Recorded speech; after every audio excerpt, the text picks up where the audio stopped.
নমস্কার। উপলব্ধি ৩ আপনাদের ডিটেলস আমি জানিয়েছিলাম আমার স্ট্যাটাস। দেখতে দেখতে পুরো ৩ মাস হয়ে গেল। ৩১শে মে, আজকে ৩০শে আগস্ট। স্ট্যাটাস আপডেট আগে আপনাদের জানিয়ে দিই। গত ২০ তারিখে আমি চেক আপে গিয়েছিলাম, আপনারা জানেন। ২০ তারিখে ডক্টর অভিষেক রায়। আমি আগে জানিয়েছিলাম আমার বর্তমান স্ট্যাটাস দুটো ক্রাইটেরিয়া, একটা হচ্ছে এক্সটার্নাল স্কিন আর একটা হচ্ছে ইনসাইড হাড়ের জোড়া লাগা প্লেট রড। তো এক্সটার্নাল স্কিনে যে স্টিচ ছিল, যেটা রিকনস্ট্রাকশন হয়েছিল ৪ তারিখ ওটিতে গিয়ে, উনি ড্রেসিংটা খোলার পর দেখলাম একটু বিব্রত ইন দ্য সেন্স উনি স্যাটিসফাইড নয়। এবং উনি বললেন, খুব করুণভাবে বললেন, সরজিৎবাবু স্টিচটা ম্যাচিওর হয়নি, এটা আরও ১৫ দিন কন্টিনিউ করুন। তো আমি তো রীতিমতো হতাশ। উনি আমার মুখ দেখে বুঝতে পারলেন, বললো কি খুব খারাপ লাগছে তো, একটু ধৈর্য ধরুন, সব ঠিক হয়ে যাবে, আস্থা রাখুন, সব হয়ে যাবে। তাহলে আস্থা তো রেখেছি আমি আপনার উপরেই, উপরে ভগবান আর নিচে আপনি, যেটা ভালো বোঝেন করুন। না আপনি কিছু বলবেন না? তাহলে না, যা বলার আপনি বলবেন, আমি শুনবো। যাই হোক, উনি বললেন না প্লিজ আপনি আরও ১৫ দিন এটা কন্টিনিউ করুন। এবং আমার ছোট ছেলে সৈকত, আপনারা দেখেছেন, প্রত্যেকটা ভিজিটে আমার সঙ্গে থাকে। ও IQCতে কাজ করে এবং ডাক্তারবাবুর সঙ্গে যথেষ্ট পরিচয়। ডাক্তারবাবু ওনাকে বললেন, শোন তুই কয়েকদিন পর পর ড্রেসিংটা চেঞ্জ করবি, ভালো করে ওয়াশ করে, আর আমাকে ছবি তুলে আপডেট পাঠাবি। এবং আমার এক্সপ্রেশন দেখে উনি খুবই ভেঙে পড়লেন। আমাকে বললেন, আপনি কি হাঁটছেন? আমি বললাম, হ্যাঁ হাঁটছি। পায়ের আঙুলের উপর দিয়ে? আপনি তো তাই বলেছেন। উনি বললেন, যান, আপনি যেটা চাইছিলেন LLW, learner licence for walking, আপনাকে আমি অ্যালাউ করলাম, আপনি হাঁটুন, পুরো পা ফেলে হাঁটুন। যদি সামান্য একটু ব্যথা ব্যথা লাগে ওটাকে টলারেট করবেন, বাট আপনি কন্টিনিউ হাঁটুন। ছোট্ট একটু আনন্দের খবর আপনাদের দিলাম যে বহু প্রতীক্ষিত লার্নার লাইসেন্স হাঁটার জন্য উনি আমাকে অ্যাপ্রুভ করলেন। এইটুকুই আশার বাণী। তার সঙ্গে এটাও বললেন, ফিজিওথেরাপি করছেন তো? হ্যাঁ আমি কন্টিনিউ করছি, আমার পাড়ায় একটি ছেলে আছে, ও করে। বলছি হ্যাঁ আপনি করুন। তো আমাদের একজন ফিজিওথেরাপিস্টের সঙ্গে আপনি ওই ছেলেটি বা ওই ভদ্রলোকের সঙ্গে আলাপ করে দিন, দুজনে একটু ইন্টারাক্ট করে নেবে, আপনার পক্ষে সেটা খুব ভালো হবে। যাই হোক, এইটুকু বলে উনি আমাকে ছেড়ে দিলেন এবং লাস্টে বললেন, let's hope for the best. ওই অবস্থায় আমি বাড়ি চলে এলাম। আমি একদিকে হতাশ যে ৩টে মাত্র স্টিচ, সেটা ৩ মাসের মধ্যে শোকালো না, কি হতে পারে। খুব প্যানিকই হয়ে পড়লাম। হয়তো কোনো এর পরের ভিজিটে উনি বলবেন যে সরি এটা তো ইনফেকশন হয়ে গেছে, এটা ফার্দার ট্রিটমেন্ট করতে হবে, বা আরও কিছু মেডিকেল টার্মে আছে সেগুলো উনি বলবেন। আবার একটু আনন্দ হলো যে উনি আমাকে মাটিতে পা ফেলার পারমিশন দিয়েছেন। গত ২.৫ মাস আমি মাটিতে পা ঠেকাইনি, শুধু ওনার কথা মতো পায়ের বুড়ো আঙুলের সাপোর্ট দিয়ে ২-১ পা করে যাচ্ছিলাম, পেইন হচ্ছিল। যাই হোক, আমি খারাপ খবরটাও দিলাম, ভালো খবরটা যেটা প্রোগ্রেস, আমি এবার সেদিকে আসি। এসেই আমি একজন আমার খুব ক্লোজ আত্মীয়, তাকে বললাম, বাবা এরকম একজন মিশনের ফিজিওথেরাপিস্ট কে আছেন, তাকে পাঠাও আমার কাছে। ও বললো, মেসোমশাই ঠিক আছে, সন্দীপন বলে একটি ভালো ছেলে আছেন যিনি স্যারের সঙ্গে কাজ করেন, ওকে তাহলে বলবো। আমরা বলে দাও।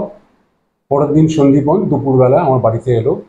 ছেলেটি নো ডাউট খুব ভালো ছেলে, যেমনি তার অমায়িক ব্যবহার তেমনি তার ডিলিংস। ও এসেই বললো, ফার্স্ট আমাকে ডাকলো, মেসোমশাই আপনি কেমন আছেন? আমার জন্য অসুখটা, পায়ের ব্যথাটা অনেকটাই কমে গেল। বললো, আপনি কী করেছেন ফিজিওথেরাপি? তোকে দেখালাম যে আমি এই পার্টগুলো করেছি। বললো, গুড, আসুন আপনাকে আমি আরও ২-৩টে এক্সারসাইজ দেখিয়ে দেবো, আপনি কন্টিনিউ করুন, চলুন ওয়াকারে হাঁটবেন। এবং ওয়াকারের হাইটটা ঠিকমতো অ্যাডজাস্ট করা আমার ছিল না, আমি জাস্ট ধরে লাফিয়ে লাফিয়ে বাথরুম যেতাম, খাটে এসে বসতাম, খুব বেশি হলে আমার এই ঘরটায় এসে বসতাম। ও বললো, না আপনি ওয়াকারটা আমার কাছে দিন। ও ওয়াকারের হাইটটা অ্যাকর্ডিং টু আমার হাইট ও অ্যাডজাস্ট করলো, করে বলল হাঁটুন। আমি হাঁটলাম। বলল না, আপনি এইভাবে হাঁটলে কোনোদিনই ওয়াকার নিয়ে হাঁটা শিখতে পারবেন না, আপনাকে গ্রামার মেনটেন করতে হবে। গ্রামারটা কি? বলল 1 2 3 কাউন্ট করবেন। একে ওয়াকার একটা স্টেপ সামনে যাবে। 2 নম্বর, আপনার বাঁ পা ডিজিজ, বাঁ পাটাকে তুলে সামনে ফেলবেন। 3 নম্বর, ওয়াকার এবং বাঁ পায়ের সাপোর্টে ডান পা ফেলবেন। চলুন হাঁটুন। ওকে সঙ্গে নিয়ে আমি 2 ঘর হাঁটলাম। ও বললো গুড, আপনার হাঁটার স্টাইল ঠিক আছে, তবে এবারে আপনার কাছে আস্তে আস্তে আস্তে আস্তে গ্র্যাজুয়ালি করতে হবে। সেটা হচ্ছে বাঁ পায়ে যখন আপনি লোড দেবেন, হাতের লোডটা ওয়াকারের ওপর গ্র্যাজুয়ালি আপনি কমাবেন, হাতের লোডটা কমিয়ে বাঁ পায়ের লোডটা বাড়াবেন। এইভাবে আপনি করতে থাকুন, খুব শিগগিরই আপনি নিজের পায়ে হাঁটতে পারবেন। এবং আরও কিছু এক্সারসাইজ দেখালো আমাকে, যেটা বাঁ পায়ের ওপর ভর দিয়ে দাঁড়ানো। আমার সন্দীপ, ডাক্তারবাবু তো আমাকে লাস্ট কোনো এক্সরে করেননি বা কিছু করেননি। বলছে না না, স্যারদের এক্সপিরিয়েন্স প্রচণ্ড, স্যাররা আপনার পা দেখে, আপনার মুখ দেখেই বলে দেবেন যে it is mature or no. আপনি করুন তো, আসুন, ভয় নেই আপনার, আমি আছি। আমি ওয়াকারের ওপর ভর দিয়ে পায়ের নিচে একটা প্রায় 6 ইঞ্চি একটা জিনিসকে রেখে তার উপর উঠে দাঁড়ালাম, বাঁ পায়ের ওপর ভর দিয়ে। দেখলাম কোনো ব্যথা যন্ত্রণা আমার কিচ্ছু নেই। বললো এই এক্সারসাইজটা আপনি দিনে 5 থেকে 6 বার, 10 বার করে কাউন্ট করে করে করে করে করবেন। দেখবেন আস্তে আস্তে আপনার বাঁ পায়ের জোর চলে আসবে এবং ডান পা এবং বাঁ পা ইকুয়াল লোডে চলে আসবে। আপনি খুব শিগগিরই ওয়াকার ছেড়ে দিয়ে লাঠি নিয়ে হাঁটতে পারবেন। বিশ্বাস করুন, আমি ওয়াকার নিয়ে খুব ক্যাজুয়ালি হাঁটছি। মিনিমাম লোড হাতের সঙ্গে আমি শেয়ার করছি, পায়ের ওপর লোড দিয়ে আমি এই ঘর ও ঘর বেশ কিছু যাওয়া আসা করছি।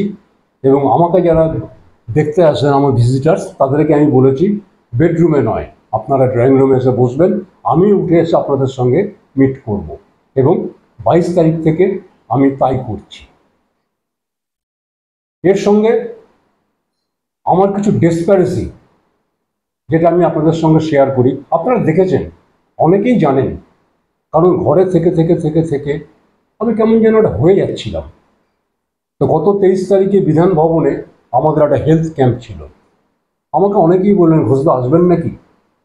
আমার যাওয়ার তো আমার 16 আনা ইচ্ছা, আমার মন বলছে আমি পারবো, আমি যাব, কিন্তু আমাকে নিয়ে যেতে হবে। ঠিক তাই 23 তারিখে সাহসে ভর করে প্রথম ফুল প্যান্ট পরে সেজে গুজে গাড়ি এসে দাঁড়ালো বাড়ির সামনে। আমি উঠে পড়লাম এবং ওই ক্যাম্পে প্রায় 2.5 ঘন্টা মতো আমি ছিলাম। মানে 2.5 মাস পর আমার জীবনটা পুরো বদলে গেল। আপনাদের সবার সঙ্গে দেখা হলো, সবাই আমাকে উইশ করলেন, কুশল বিনিময় হলো, স্ট্যাটাস রিপোর্ট দিলাম, কিছু এক্সপিরিয়েন্স কালেকশন করলাম। 2.5 ঘন্টা মতো আড্ডা মেরে সেদিকে বাড়ি ফিরলাম। এরপরে আমি কেন এই কথাগুলো বলছি, যে আমার ইমপ্রুভমেন্ট পার্টটা আপনারা কিছুটা রিয়েলাইজ করবেন। গত 27 তারিখে গণেশ পুজো, এমডি ইন্ডিয়ার সুরজিৎ, মদন, ওরা বাড়িতে এসে বললো কাকু আপনাকে খুব ভালো লাগলো যে আপনি ক্যাম্পে গিয়েছিলেন, তো আপনি যখন ক্যাম্পে যেতে পেরেছেন, আমাদের অফিসে পুজো, আপনি আসুন, আমরা দুপুরবেলা প্রসাদ খাবো একসঙ্গে। তাহলে তোমরা বলছো, কিন্তু আমার বলছে আপনি আসুন, দরকার আমরা আছি, আপনাকে নিয়ে যাব, পৌঁছে দিয়ে যাব।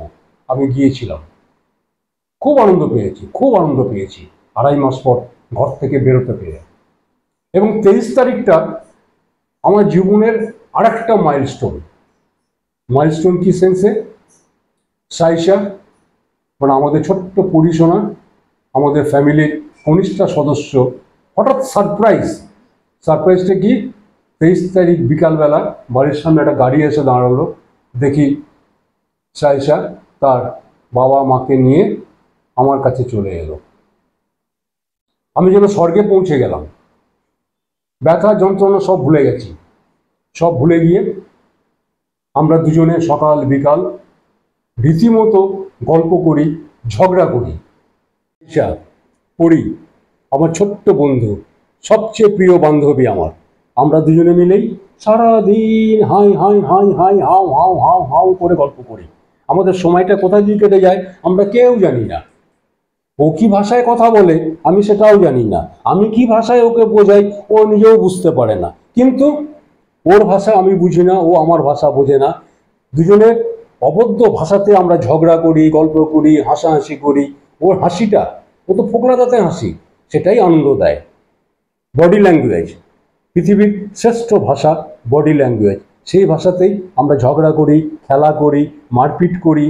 ও মাঝে মধ্যে জোড়া পায়ে আমার ভাঙা পায়ে লাথি মেরে দেয়, দিয়ে আবার হি হি করে হাসে।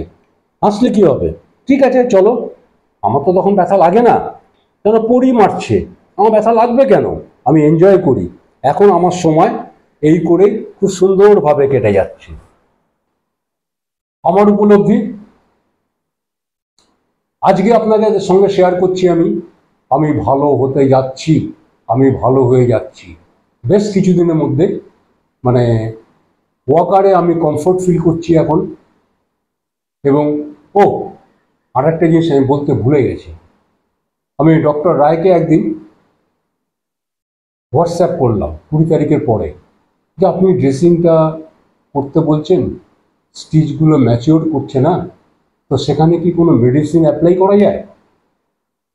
তা উনি রাত 3টের সময়, এতটাই রেসপন্সিবল, জানি না হয়তো ব্যস্ত শিডিউল ওনার, রাত 3টের সময় আমাকে বললেন যে কালকে আপনি আপনার টাইম মতো আমাকে ফোন করবেন। আমি করেছিলাম, উনি রেসপন্স করেছেন, বলুন হ্যাঁ একটা মেডিসিন আপনাকে আমি লিখে দিচ্ছি, আমি হোয়াটসঅ্যাপে পাঠাচ্ছি একটা পাউডার, আপনি ওইটা দিয়ে সৈকতকে বলুন ড্রেসিংটা কন্টিনিউ করতে, এবং ওই মেডিসিনটা দিয়ে ড্রেসিং করে 3 দিন রাখবেন। একটা ড্রেসিং হয়ে গেছে, কালকে নেক্সট ড্রেসিং হয়েছে, দেখলাম অনেকটাই ইমপ্রুভ করেছে। এবং আমি আশাবাদী যে নেক্সট যেদিন ওনার কাছে যাব 3 তারিখ, সেদিনকে উনি স্টিচগুলো রিমুভ করতে পারবেন, এই স্বপ্নটা আমি দেখছি। ইনার পার্ট, আউটার পার্ট দুটো জায়গায় শেয়ার করলাম। এবং আমার বর্তমান যে স্ট্যাটাস, খুব সুন্দর সময় কাটছে, আপনাদের সবার সান্নিধ্য পেয়েছিলাম। বর্তমানে আমাদের পরিশোনা একাই আমার সময় কাটিয়ে দিচ্ছে, এবং ওকে কেন্দ্র করে সকাল বিকাল ওকে 3-4 ঘন্টা করে ওর সঙ্গে ঝগড়া করে আর হাসি মুখ দেখে আমার মনটা ভরে যাচ্ছে।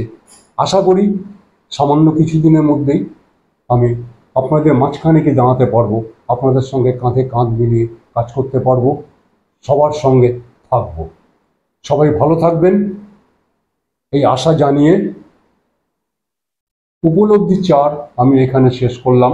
উপলব্ধি 4 শুধু নয়, 3 মাসের কোয়ার্টারলি এটা রিপোর্ট, সেই রিপোর্ট টোটালটা আমি আপনাদের জানালাম। সবাই ভালো থাকবেন।